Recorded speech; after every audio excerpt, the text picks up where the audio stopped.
Cody Ramsey, how are you, brother? Good, mate. Yourself? Mate, very well. So good to have you here.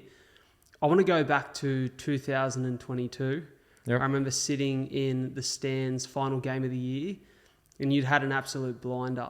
And all of the talk in the press, around town, was this guy is what we've been waiting for. That dynamic, attacking energy, the security, the consistency of your play. It felt like such a career-founding season for you. Yep. And there was so much hype going into 2023. Mm-hmm. And then everything changes. Yep. How did your health challenges come about, and what was the original symptoms and signs of, well, life's going to look a little bit different? Yeah, well, I started that 2022 season on the wing, and then I tore my hamstring in the second game, and I got dropped. I would have got dropped at the same time. So then I had a few weeks off, recovery, got myself right, and then come back, played Canterbury Cup, the New South Wales Cup, reserve grade, played 2 games, and then went straight into fullback. And then I played the rest of the season at fullback, and it was probably like the best I've felt, confidence and physically. And then come off season, had a good game last game. We just met up, had a few beers and whatnot, and then went on to our off season. I went up and seen my brother Jesse.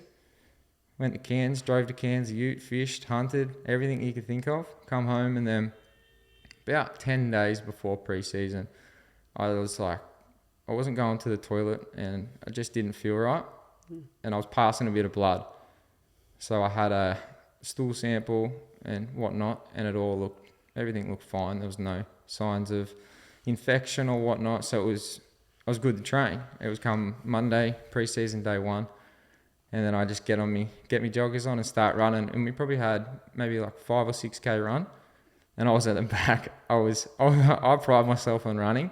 Yeah. And there's very few people that I let beat me. And I was at the back, and then they knew something was wrong. I'd done gym, and then I was like, woke up the next day, and I'm like, there's something definitely wrong with me.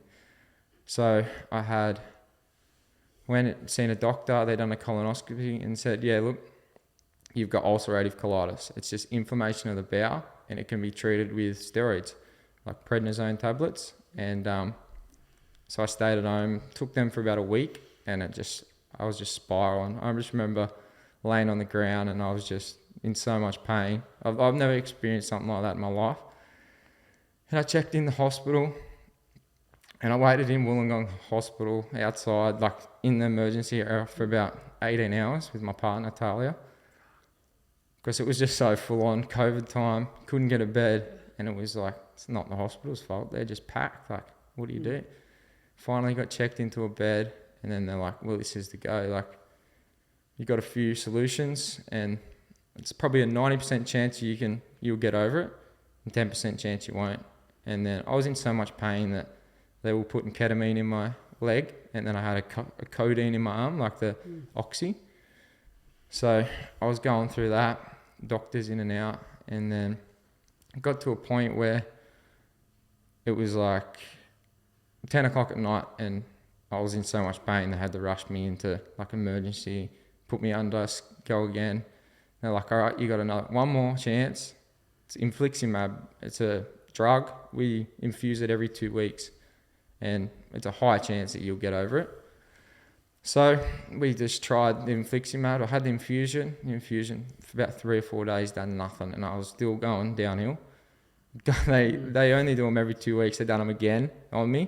Then I had one more after that, about 4 days later, and it got to the point where like the doctor sat me down, and he just like sat on when a doctor sits on the bed and you're like, oh, this can't be wrong. Yeah, something's wrong. This can't be good. And he just sits down and he goes, you're gonna have to give up football. And I'm like, I looked at Dad and I like laughed at him, and like you can't tell me what to do. And then he's like, you're gonna take your whole large bowel out and leave you with a stump. We're gonna do it tomorrow morning at 8 a.m. You have your last meal at 10 p.m. And then obviously Dad and Mum, I couldn't understand why Dad and Mum were so upset and I wasn't, because it was such a big deal to see their son go through something like that. And my partner, and I just couldn't understand, because I'm not the most emotional person. Yeah. And then they're like, you're gonna have a stoma. your whole large, 5 kilos of your large bowel is going to be taken out. We're going to leave you with a stump, and that's pretty much this part of your colon. And then I remember just going like, all right, so this is gonna happen. And then I go under. I wake up and I have a bag, an ileostomy bag. It's where it's just comes out your stomach. It's where you go to the toilet now. And by this time I was 62 kilos. And I was 90 when I went in. So in a space of about 6 to 8 weeks, I lost 28 kilos. Had 5 kilos of my bowel taken out. And I remember like sitting there and I had COVID. I got COVID after surgery, and I just had a stomach full of staples and a bag. And then this was life now, and it was just information after that was, this is what you need to do to get going. You need to drink the diluted hydrolyte, 1 litre a day. And this is while I was still in hospital, and I had metal staples cut up me. And it was a 2-week recovery in hospital. So it was 8 weeks all up, the first stint. They said, do this recovery and get going and just go home. And Talia took me home and we went, and I was like, you lose 28 kilos and it comes with some consequences. It's like, you can't just drop all that weight and think you're going to be all right. So physically I was drained. I couldn't get up and walk properly. I stood up. There was multiple times I stood up and went to the toilet, and I'd just wake up and Talia would be standing over the top of me, and I just passed out. And then the stoma, pretty much 3 days after I got out of hospital, it was Christmas. And then 3 days after that, I woke up in bed with staples, and I looked down and all the staples are split open. So I just had this massive hole in my stomach. And I was like, what do I do now? Get in the hospital. And then I had that wound for a year. We keep going. There's no training, no football. It's you go in the training and watch. This was January 2023. And football was the furthest thing from mine, doctor. And the stoma, in between those 6 months, like, Blocker and Zach, they're probably the ones that got me outside. Yeah. It was like, you can't play golf. And I'm like, I just don't want it. And I don't feel like it, but they'd get you to go do something. Then I started going into training more.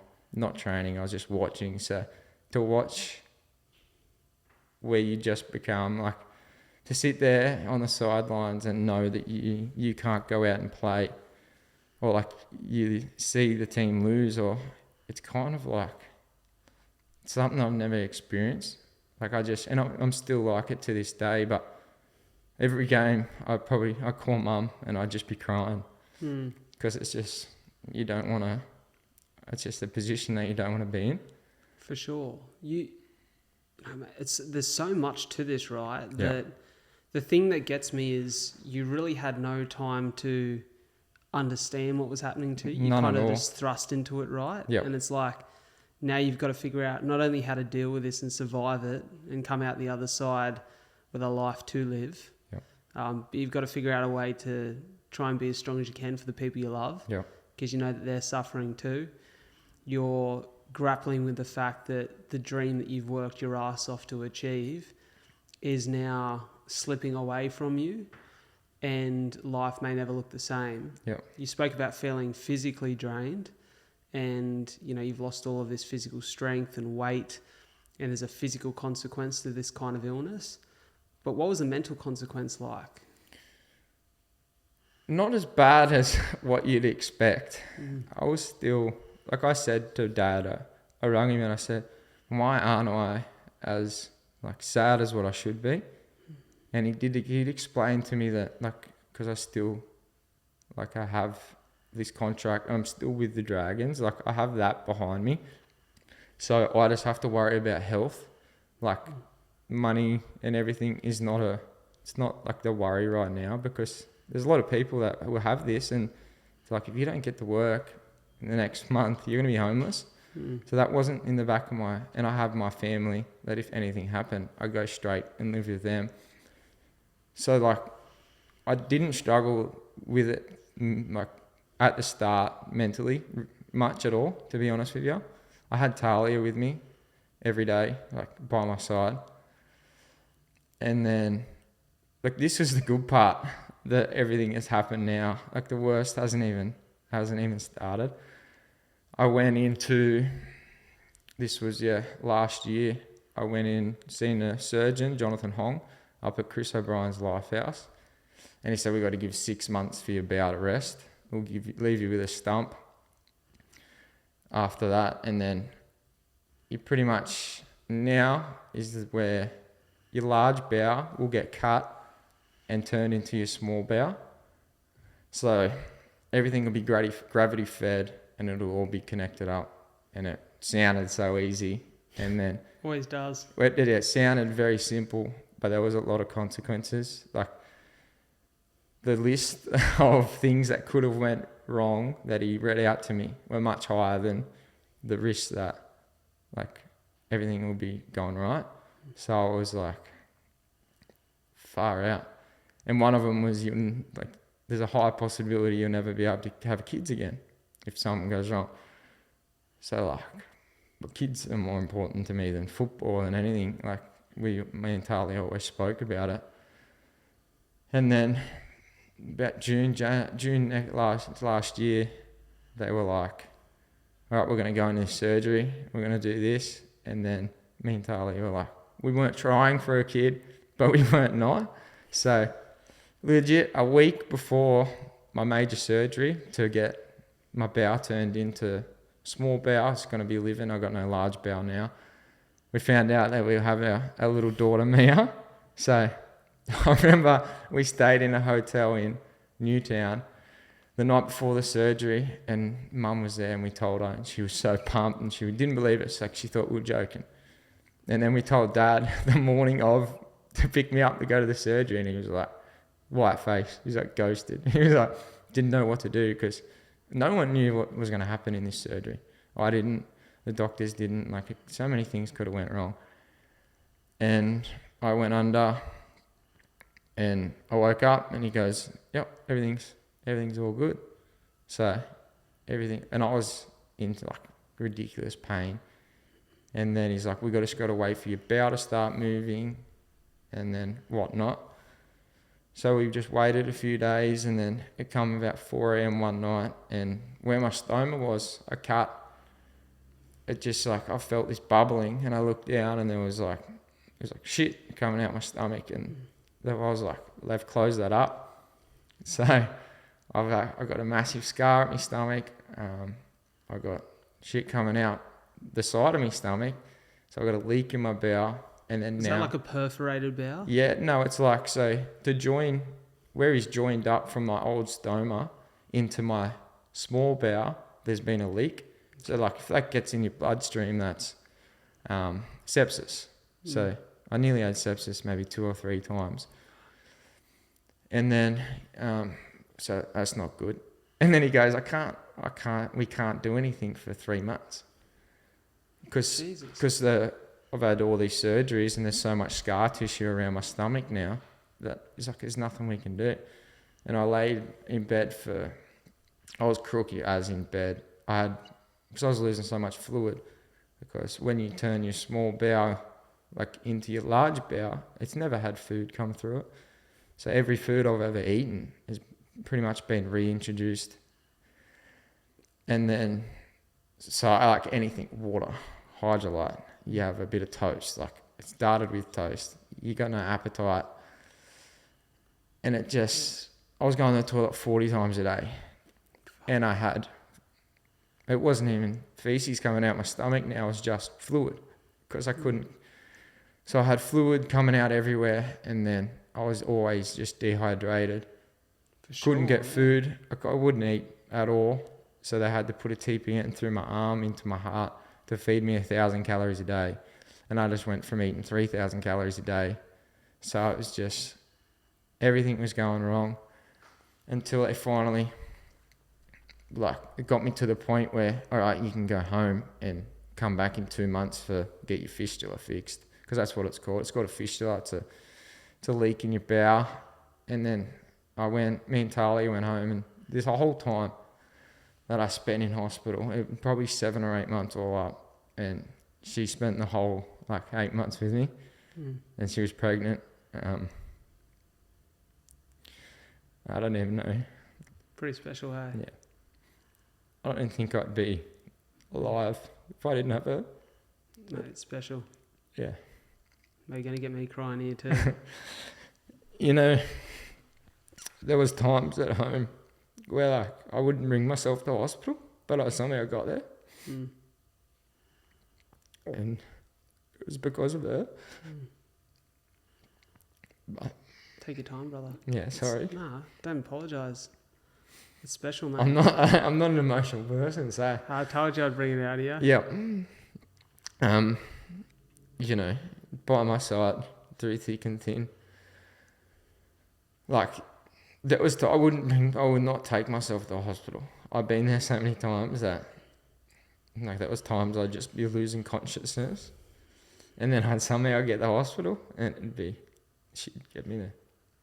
I think that the hallmark traits of a perfect partner for somebody is they are everything that you don't necessarily have in you already.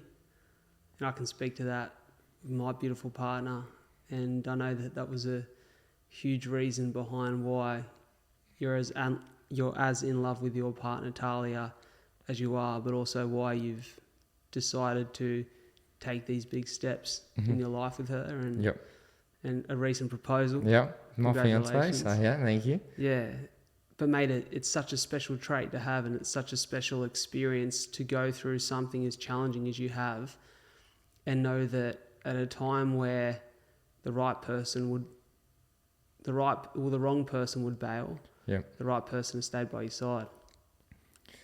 100%, and she was pregnant for 7 months through the hospital, so she's laying on a flat bed next to me, we'll go down, Uber Eats, coffee, get everything, anything you need.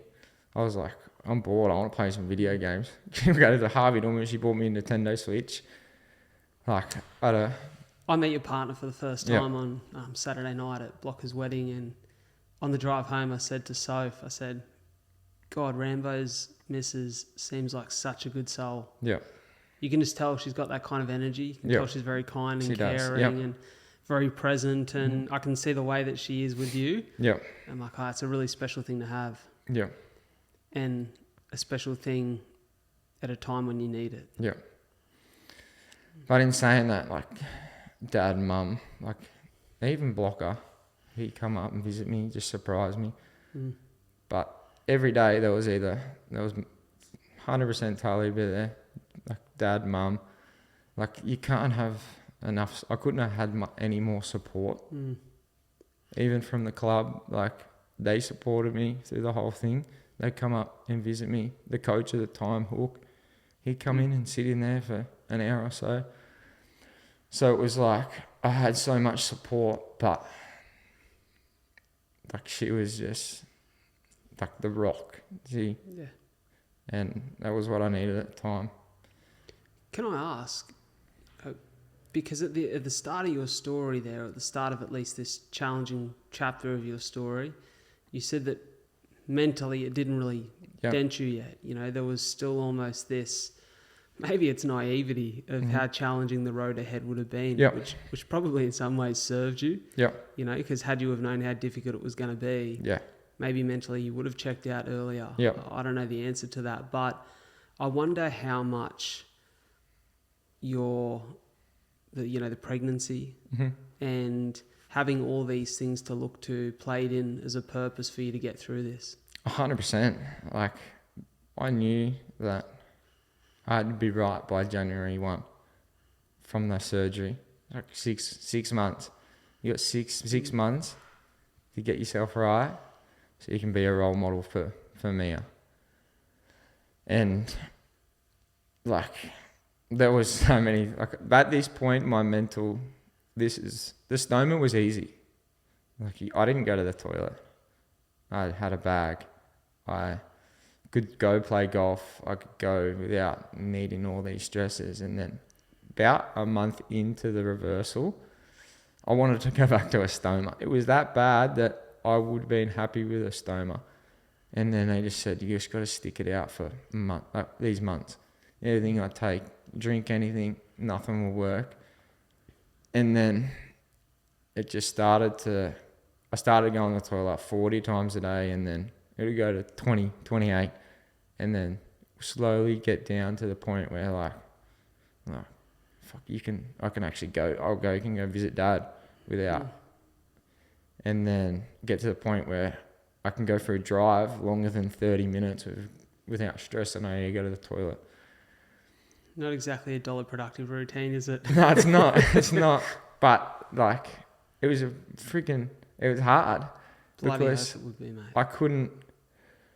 I had so much anxiety that I'm going to shit my pants. That was it. It was like, and you can't control it. It's like a baby, you know. It's got a new thing into the baby. It just goes to the toilet whenever it wants. And you can't stop it. I can now, but I couldn't before. So when I needed to go, it was either in my pants or in the toilet. And that was like the harsh reality of it. And I just started to get better, and I got more confident. And then it got to a point where I was like, Talia, I'm going to run the dad's house in the next 2 weeks, eh? And it was probably like 32 degrees outside, and I was 62 kilos wringing wet. And I go like, Dad's is about 3.5 k's away. And I convinced myself that I will never go back and play football if I don't run to Dad's. And I picked the worst day, 12 p.m. to go. And I didn't stretch. I hadn't stretched in 2 years. And I just get these joggers on.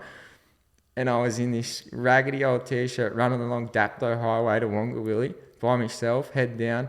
And it took me so long. It would took me 40 minutes to run 3.5 k's. And I got there, and Dad and they were like, what are you doing? I'm like, I just ran here. And then they were stoked. They'd give me water, and like, how do you feel? I'm like, I'm fucked, honestly. But like, I'd done it, and it was just this thing in my head that was like I've accomplished something. And it wasn't a big box, but if I can keep ticking these small boxes off, then I'll get to a point where I will tick big boxes off, and which I have, I feel like. Mate, that's an understatement. You majorly have. And there's probably a good practical lesson there for anyone listening, that progress is progress. Yep. You know, those small wins add up. Mm-hmm. And when you're coming from a place in which you've had a whole lot of challenges outside of your control, those small wins mean so much. Yep. Because you feel like you're taking back some kind of control over your situation, or at least how you can respond to it. Yeah. And for a long period of that 2 years, you didn't really have that. Yeah. When did you think, like at any stage throughout the course of this challenge with your health, were you not vocally speaking up and saying, I'm going to come back and play footy? Or was that confidence always there? Yeah, it was always there. Like, I spoke to Dad as soon as from the first surgery. It was like, you'll never play football again. And then I laughed and I said to Dad, I was like, what? Oh, yes, I will. And then the other surgeon that done it, he said, like, take it easy on the Tigers when you get back. He said, like, and he's the one that cut me open and turned my stomach into what it is now. He said, once you're healed up, like, you're good to go. There's obviously, to get to that elite level, there's a lot to go, but in his eyes, it was, once you're closed up, you can get hit as hard as you want, and nothing, like, it's done. Once you're sealed, you're sealed. And then there was a doubt in my head that, like, is it possible? But once he said that, from then on, it's not in the back of my mind. It's like, I will come back. Like, it's not, there's kids out there. This happens to 1 in 100 people. And obviously, it's controllable in a large bowel if you reduce the inflammation. But mine happened late, and within 6 weeks, it was all downhill. So it's controllable and you can live with it. It's tough to live with it because I know people live with it. But there was a kid He's 12 years old, and he was going through the same thing as me at the exact same time, messaging me and going, like, what am I doing? And you're 12 years old and you see like Cody Ramsey, he's had the same health issues as me, and he's given up on his dream. Like, he's in this opportunity to do something great, and he's given up. And it's not me. Like, that's not who I am. I'm not going to give up. I love that. Mate, I'm a big believer that, I think I said this to you the other week when we had a coffee, purpose fuels progress. Yep. Like, if you've got a purpose that's bigger than you. Yeah. And there's a great Viktor Frankl quote. Have you ever read the book Man's Search for Meaning? No, I haven't. Unbelievable book. Yeah. Great book for a guy like me who's a shit reader because it's small. And it's good easy, for me, then. it's easy to digest, but it's all about this guy who's in a prisoner of war camp during Nazi Germany reign. And this guy has been separated from the woman he loves, and his will to survive the torture of this POW camp is all in the effort to hopefully one day see his wife again. Yeah. And there's an amazing moment in the book where he says something, I'm going to paraphrase here because I won't get it word for word, but he says something like, a man can withstand almost any how if he has a big enough why. And I fully believe that. Yeah. I think you have to. Yeah. And you kind of can see that as a luxury belief until you go through something challenging enough in your life to realize that it's a necessity. Yeah. Well, I wasn't this person 2 years ago. I was definitely cocky and arrogant for sure. And then, like, if I could go back and change and not have this illness and not have Mia and not be the person I am today, like, I'd go through that 10 times fold just so I can have what I have now. Yeah. It's really important for people to hear that, isn't it? Because when you're going through it, sometimes you want the easy option out. You just want it to end. Don't want the pain anymore. Yeah. You don't want the challenge anymore. Mm-hmm. But it's certainly, the luxury I see in you that I also have experienced in myself is when your people around you are so amazing, it gives you that strength to keep fighting. But for the people who maybe haven't been as blessed as we are, who are going through a health challenge right now, there's plenty of them, or they're going through something in their life that feels almost unbeatable. Mm-hmm. It's leaning on the hindsight that people like you and I have. Yeah. That when you get through it, the strength that you've gained from it, the person it makes you, the character that you build. Oh, I truly believe, I heard Jimmy Carr say this once, that you can't have an easy life and a great character. Yep. You have to be challenged by hard things to develop that core of who you are. That will take you so much further in life. 100%. And when we were sitting down the other week having a coffee, you mentioned just even the change in your perspective towards so much of your life after having gone through this and brought a child into the world and a second on the way and all these great things that are happening in your life today. You spoke about the anxiety that you used to feel around playing footy. Talk to me about that. Well, when I was playing and healthy, it felt like I had all these problems, but in the hindsight, I didn't. I couldn't eat game day. So if we had an 8 o'clock game, I wouldn't touch a bit of food. That's wild. I'd have a coffee and I'd have a Red Bull at lunchtime, and then I'd have a coffee on the way to the game, and then I'd play a game of football. And what are team nutritionists saying about that? well, I don't know how much they knew until it did come to the last. Do you remember the last game? Yeah. The week before that, I walked into Hook's office and said, "Mate, I can't eat before a football game." And he's like, "What?" And I'm like, "I physically can't eat. I can't eat food on the game day." And I tried everything. I spoke about, from the whole week leading up, it's just video about the team, about who you're versing, what you need to do. And then it would just get in my head and I wouldn't stop thinking about it. And then it'd get to game day and it was like, it's time to shine. And then by the time you run onto the field, I would be yawning in the sheds.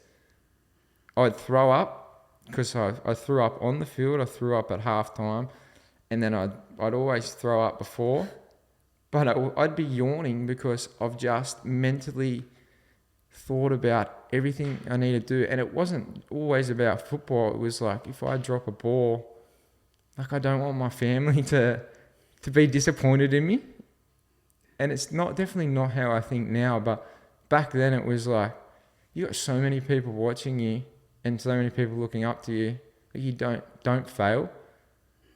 And is that, can I ask, like, you come from a small country town, is that kind of you feeling like you bear the weight of responsibility for making it for so many people, not just yourself? Well, yeah, you go home, and I would go to the park and message a few people that I'm going to go kick a football, and then 50 kids would show up. And it's like, all these kids look up to you. So it just builds a bit of stress, and I feel like it can be bad if you don't know how to handle it. And I definitely didn't know how to handle it. And a lot of my family definitely didn't know like how much it affected me, for sure. Yeah, were you voicing this? No, not at all.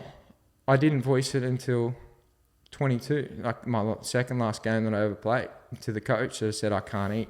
Obviously, Talia knew, and she would cook me food. She would cook me nice breakfast and everything. But if I just look at it and I couldn't talk to people. I could talk on the phone to Dad, and I could put on a persona that he knew that I was going to be all right.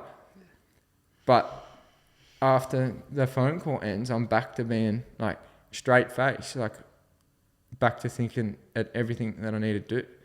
And then after the game, it's like, shit, why did you stress so much? That was fine. And I could never wrap my head around, from Saturday night game when it finishes, what is all that stress about? And then slowly building back up to the next Friday night game, till where I'm just at that point that I feel I'm going to lose my shit. Like, and then that game day, I'm not talking again. Well, it's interesting because I've heard a lot of people speak on this idea around belief and confidence, and that it's ultimately a product of having confidence in your skill. Mm-hmm. But you clearly had a lot of confidence. Like, you had the on-field evidence to suggest that you don't need to be stressed about going out there and doing your job, right? So how do you then, like, if that's not the answer, how do you then overcome that feeling of anxiety that's crippling to make sure that when you come back, and you will come back, that you handle that stress leading into a game a little better? I think I will be nervous, but mate, every game I play from now on will be like the last game I play, because I've had this 2 years. In the past 2 years, I've thought about every game that I could have done more. Like, you think, and you watch your games back, and then you're in a hospital bed and you go, mate, I could have put so much more into that game. And they say it's preparation, but I was well prepared for most of, like, a lot of my game. Like, I wouldn't say I was never not prepared. And I don't know, that thing in the back of my head that I used to have is gone. I don't know where it is gone and if it'll come back, but I feel like everything that I've went through to this day is so obsolete to what is out there on a football field, what I have to worry about.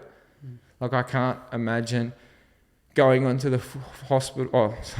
I can't imagine myself going onto the football field and something being worse than what I went through in that hospital for 7 months. Yeah. And that's what I think is a massive, like, factor that I didn't have before, but it's not a worry in my mind. So there's a strength in having that perspective that I think serves any human, let alone athlete, knowing that there is so much more at stake than what you do out there in that 80 minutes. That life is much bigger than that. And that's a lesson that needs to be learned. I don't think that you can hear it.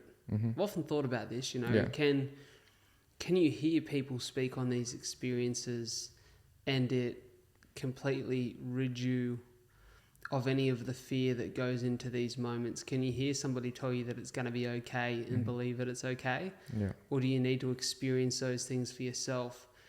And I would like to think that you can teach people and you can try to lead a horse to water. Yeah. But ultimately, your personal experiences are more powerful than any story someone can tell you. 100%. Because it's embedded. I feel like you can teach so much, but when you experience it, you actually know, like, you know how bad it can be. Yeah. And I've been the highest of highs and then the lowest of lows. So they starved me for 3 months in hospital, and I couldn't eat an ounce of food. It was just TPN and then fluid, IV fluid, nil by mouth. And to wake up and eat eggs on toast now is like I get to eat. What a luxury. Exactly. I get to eat. I get to go have a coffee. I can sit here with you now and not need to go to the toilet. Like, everything I do in life from now on is like, it can be so much worse. So don't, like... Can I ask, how do you think that you'll, because this is still so fresh, how do you think that you will continue to have that same perspective and not forget about what you've experienced? I don't know. I have my daughter, I have Talia, and I have a new little girl on the way. So I feel like me raising them through my experiences, I'll never forget it then. If I teach them what it's like hardship and then the good, but if I can teach them what I've experienced and then instill it into them, then I'll never lose it because they will understand. I don't see myself forgetting, but I'm not 10 years now from Cody. So I don't know how to answer that. Yeah, it's fair. It'll be interesting to see. Yeah. It'll be interesting to see how your feelings on the experience change. Yeah. Like, I noticed, and you would note this in areas of your life too, that what you make of a lesson you learned 2 years ago can be different today. Yeah. And that's part of the evolution of growing and growing up as a human, but also having different experiences in the way that things change and take shape. And that's one of the blessings, like how much of a blessing it is to get older and to learn, to understand yourself a little bit better. But I find it very interesting that you said at the top of the show that you're not an emotional person. Yeah. Right? But I think it's interesting, this conversation around emotion, because I almost think that everyone is. They just express it in different ways. Yep. And I see the way that you talk about your people, and I would suggest that you're highly emotional. Yep. That there's just certain things that you're not used to sharing and expressing. 100%. Yeah. Like, I thought, you can think about a conversation, but then when you try and put it out into words, it comes out not how it went in your head. Like, I thought about it on the way here, and I thought about Talia, and I cried on the trip here because I was like, where did that come from? And it's just like reminiscing on everything that we've been through. And it's just, I didn't get emotional about what was happening to me. I don't know why, but I get emotional about talking about what Talia had done for me in that hospital, and what my mum, what my dad, my blocker, everyone that supported me. That's what I get emotional about. I don't get emotional at this thing's happened to me in my life. Like, it's happened now. You've been dealt these cards. You can't change your cards. It's how you go forward. And I get emotional about like how my dad was feeling and mum. Now that I have Mia, if something was wrong with her, I'd be so much worse than it happening to me. So to think about that is why I get upset, because they went through a lot too. And I think, like, what happened to me, like, it's done now. But they were so much more emotional than me, because, like, I'm their kid, I'm their child, I'm a fiance now, but I'd be so much worse if it happened to me. It's so beautifully said and so accurate. So I was on, I think, Sunday morning, listening to, Andrew Garfield, the actor. Yeah. Incredible actor and an unbelievably heartfelt guy. Yeah. And it just came to my attention. I think the movie he's promoting at the moment has a lot to do with the topics of both love and grief. Mm-hmm. And he was speaking on how emotional it was for him to make the movie because he lost his mum in recent years. And I seen this interview come out, and mate, it was a bloody tearjerker. Just the way he spoke about his mum and having lost her. And so it kind of came to my attention again on Sunday morning. I was scrolling as you do, and this clip popped up, and I thought I'd love to hear him speak about that at length. So I searched and I found this podcast he'd done with Anderson Cooper, the American journalist.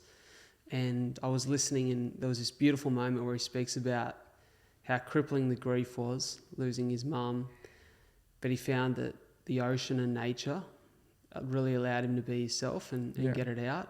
And he spoke about one day walking along the beach and going and jumping into the water on like a pretty cold and gloomy day, and just having this feeling almost of power come over him that he could put words to everything he was feeling in his head when he connected with nature.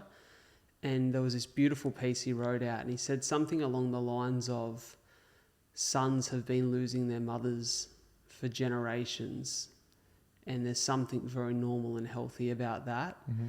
And he spoke about how it doesn't change the pain because he feels like he's lost his mother too early.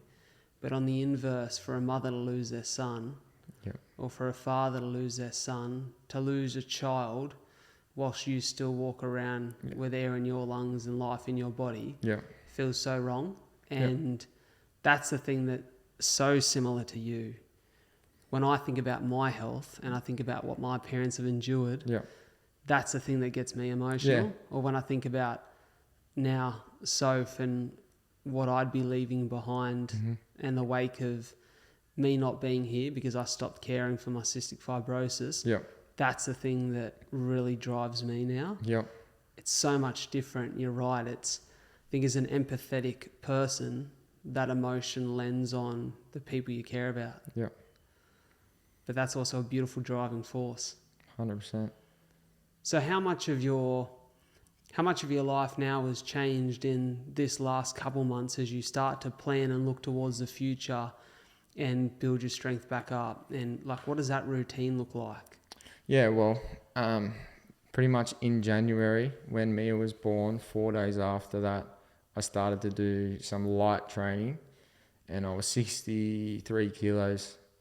And then I just started to lift some weights, and then I'd lift like freaking a few kilos, and I'd hold the bar. I'd be like, I'm going to fall over. And then I just started eating. I got my drink right, where like the meals that I eat now, like rice and chicken, there's different types of food that will slow your bowel down because it's gravity fed. And timing around, like I can have 2 pieces of toast and then train, but then after that I need to eat, but then I'll go to the toilet a few times after that. And then I started to get stronger in the gym, started to slowly put weight on, and then I just started to run, and everything started to feel a little bit more normal. And then till now I'm like 76 kilos now, which is all right, but I still got a long way to go. But getting active, training with the boys, when I get to go drive into the stadium now, and like for the most part of it last year I wasn't training with the boys. It was obviously me. I could only do 1 hour in the morning and then go home. I'd have to have a nap and then pump some iron, go have a nap till it kind of got into I could go a full day, train, and then the first session with the boys, I don't remember, it might have been around 15 or so, something like that. And I was like, strap these boots on. I ran out, and it was like all my health problems are gone. I was speaking to Dad about it the other day, and I go, there's this part of me that I warm up when I train, and I'm like, I'm going to shit my pants. And then I get into this flow where I'm like, this old Cody, it's like a mental where there's nothing wrong with you. And I don't know how I can just bring that feeling on, but everything forgets. I don't need to go to the toilet. I don't need to do this. It's just a job at task. And I started training with the boys, just doing some skills, jumping here and there. And then got to the point last year where I was like flying. I was doing weights, and then to the point where I felt like I was ready, but I was nowhere. I don't think I was anywhere near ready, just weight wise, injury wise, risk to reward for the club and me. Like, they look at me and they have to stop me doing things. And it was like that before. They would pull me up in speed sessions and go, stop running. And it's the same now, like, stop running, chill out. Like, you just be patient. I'm not a patient person. I'd play at 62 kilos in January if they let me. But that's not the case. It's not a realistic world. And it's like, I'll break a bone if I play at this weight. And I know that now. But I've been so patient. And I just feel like I just jumped ahead so far. And I couldn't understand why I couldn't play, but I had to get like taught that, because like, I'm like, fuck, imagine if I did go and do something and then I just got injured straight away and broke a shoulder, or then that's ultimately pretty much my career. Like, that patience piece is hard. Yeah, and I don't have that in me, and I've learnt that over the 2 years. That, because I would ring Dad and I go, I don't know why I can't play, and then it had to get explained to me that, like, you can't just go, just because you feel right and you can lift weights and you can train with the boys doesn't mean you can go do what you've done before. Like, that I have to be at an elite weight. I have to be at an elite speed, fitness wise, and I still got a while for that, but I believe that I will get more weight on over this next pre-season faster, because I know what to do now, and I believe that the comeback will come earlier than what everyone will expect. I've never asked you this, but it's something I'm incredibly curious about, because at the top of the conversation you addressed that, yes, it's been a massive relief to have the security of contract that's allowed you to continue to provide and be the man that you want to be for your family. But not once in this conversation, when you've spoken about your aspiration to come back, have you talked about it being anything financially driven. There's obviously an incredibly deep passion for rugby league. Yeah. What is that? Well, that's all I ever wanted to do. You asked anyone when I was a kid, as all I had was a football, and it's all I wanted to do was play football. And then Dad and Mum instilled that football is not everything, and like, you need something to fall back onto. Dad and Mum said, you need to have something that you can do if football doesn't work out. So I wasn't the most academic kid at school, and when I was 16, I got a plumbing apprenticeship, and I all the way up until 2019, until I got into the NRL, I was just full-time plumber. So I know that if football doesn't work out, it's not an if, because it will. I believe it so much. But if something did go wrong, that the next Monday I'll be doing plumbing. Like, I'll go back to work. I have that skill. Like, the stress of failing doesn't.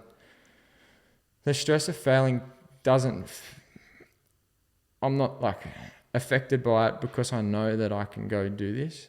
I know that I have this skill in my back pocket and a job that I can go into and confidently do it. So I'm going balls to the wall to come back and just, not to prove people wrong, but to prove that everyone that believes in me right. So, yeah. So what do you think that, moving forward, what do you think is going to be the biggest challenge to get yourself back on the field? Weight. Weight? Yeah. The more I eat, the more I go to the toilet. My small bowel never had any food into it, so when I eat, my bowel will expand and it'll adapt, but it takes time. Like I'm about a year. Yeah, I'm a year into it. Year and a few bit of change. So food. If I can get my diet right and get my weight up, I don't think that there'll be anything that will stop me. It's probably very good timing that the pace of the game is lifting. Yeah. That players, there's some fucking big boys out there. Yeah. Even just, Block's certainly not the biggest front rower on the paddock, but even just standing next to He's a Block big boy, for a photo on Saturday night, I'm like, God, I'm a little man. Or even Zach, you got a 105 kilo winger, centre. It's crazy, isn't it? Yeah. But I feel like there's the weights of players were heading in a northern direction for so long. Yeah. Maybe in the last 12, 24 months, we've seen that shift back a bit just as the game's sped up so much. Yeah. And that's probably to your benefit to get back. Sure. Yeah. Well, because I've always been the small kid. I've always needed to put on weight, and I've always even the country, you've always faced the adversity of everyone's bigger than you. So, like, it's nothing new. It's not a new thing that I need. Like, I've always needed to put on weight. There hasn't been a day where I went in the train and they go, "Oh, Cody's at a good weight." No, he needs to put on more. So I've always had this struggle, and I know what to do to get it, but it's time consuming because, like I said, the more I eat, the more I go to the toilet, and I can't just load up on 3,000 calories and then think that my body will absorb it because my body doesn't produce salt or water anymore. So when I run, I dehydrate. I can't just drink a glass of water. Has salt, sodium, like it has to be diluted with hydrolyte. And I ran 15 Ks on Friday. I stopped halfway, sculled a Gatorade and had some beef jerky. And it's like, if you had to talk to Cody in January and said, this is what you're doing in November, you would have been like, fuck, how has he done that? And it's impressive, mate. It feels good. Let me ask, how much of you really likes being the underdog? All of me. Like, I get excited when people say you can't do this. Like, it's like, fucking watch me. Like, no one in the NRL has had this happen to them, and I don't know if it's been to where I was at, like played and then it happened. I don't think, but no one has come back and played with a small bout like how I am now. There's people with ulcerative colitis in the NRLW, sorry, but no one, and like, I'm going to be the first, I believe it. Like, who better than me to be the first to do it, to show people that, like, you've got this health, you've got something drastically knocked you around for 2 years and you just got up and you just got shit done, and that sits in my head every day when I wake up, and it's a part of motivation for me. It's like, you wake up and I see Talia, and then I'm good to go, but then that's in the back of your mind that, like, you're going to get this done. For sure. Yeah. It's interesting, right? Because, the last couple of weeks we've been chatting and I've known you for a little bit, and there feels like there's more of a motivation in you to talk about this than ever. Yeah. And do you think that's also buying into the narrative of continuing to firm that belief up that this is all going to happen? Yep. I'm coming back. I'm putting it out there in the universe. I'm going to make sure that people know about it. Yeah. Is that part of this motivation? 100%. This is the first podcast I've ever been. I don't speak. I've always been kept a lot to myself. Like, the Dragons didn't even know I had a girlfriend until I got sick, because I was private. Like, Birdie didn't know. I think Blocker knew, and I was a private person. It was, and then they found out, but now that it's happened to me, and I want people to know that, like, this, if it doesn't just happen to, like, it happens to me too. Like, I don't know how to put it into words, but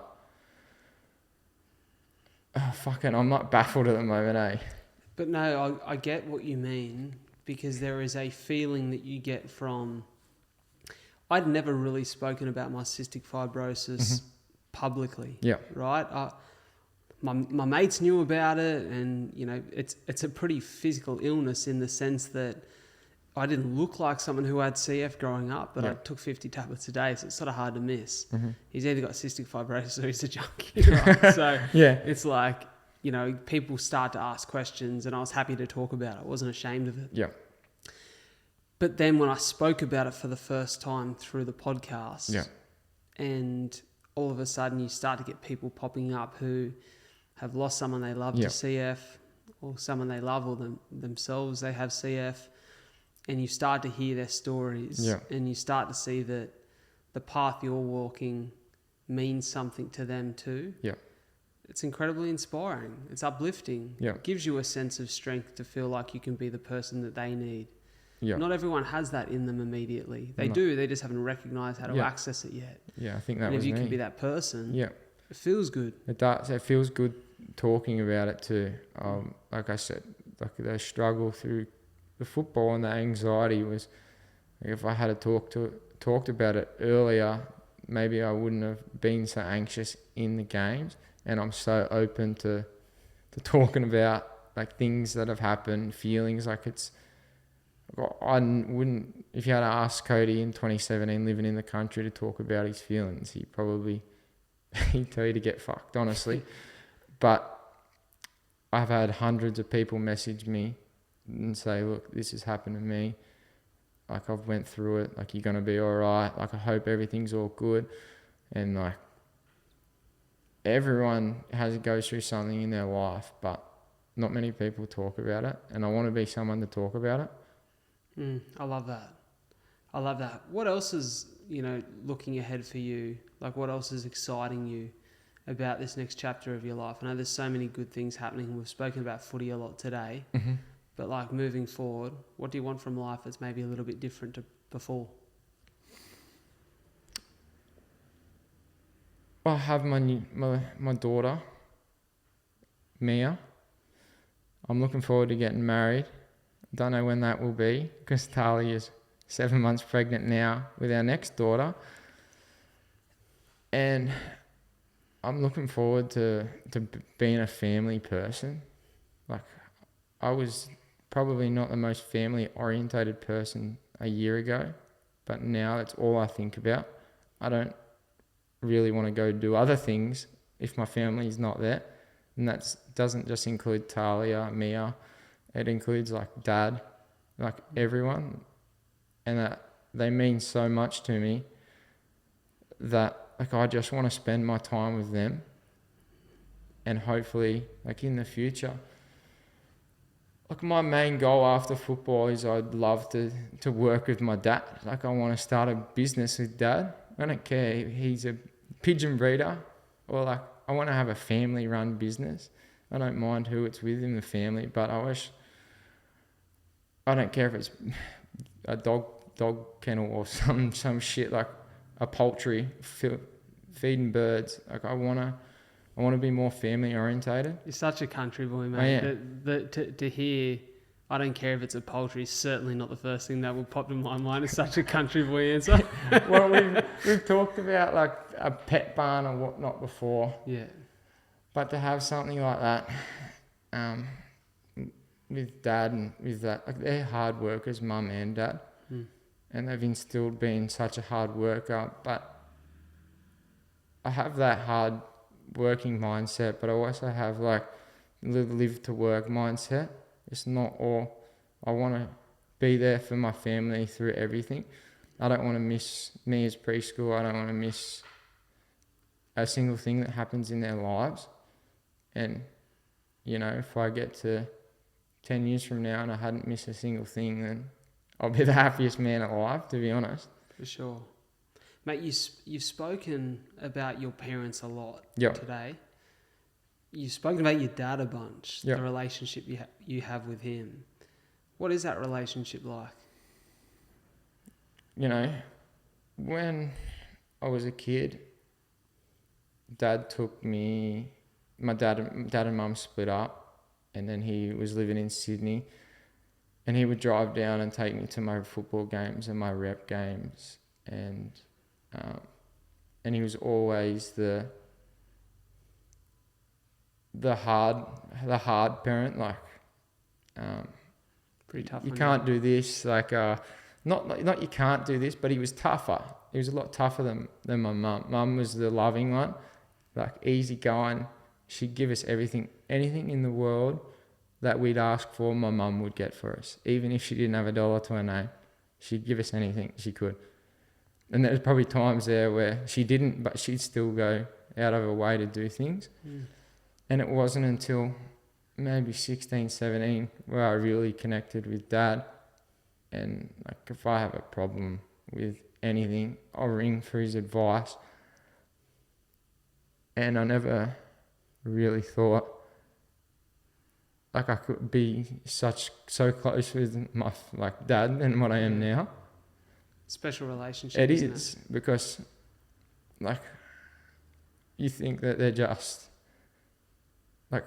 just angry when you're growing up, but when you're old enough to realise, you just know how much they just cared for you and they wanted the best out of you. And I realise that now from both my parents.